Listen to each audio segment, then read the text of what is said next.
Hey guys, and welcome back to this channel. In this video, I'll be showing you guys how you can basically get Google Calendar on your phone. So select the App Store and you're just going to search for Google Calendar, which is this one. Select it again and press get.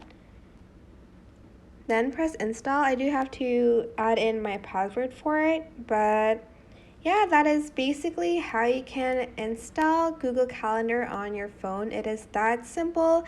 I hope this tutorial was helpful for you guys. Don't forget to like, comment, share, and also subscribe to this channel if you haven't done that already. If you have any questions, just leave it in the comment section down below, and I'll try my best to answer them all for you guys. If you found this video helpful, please click the thanks button above the description box down below. That is it for this video. Thank you so much for watching. Bye!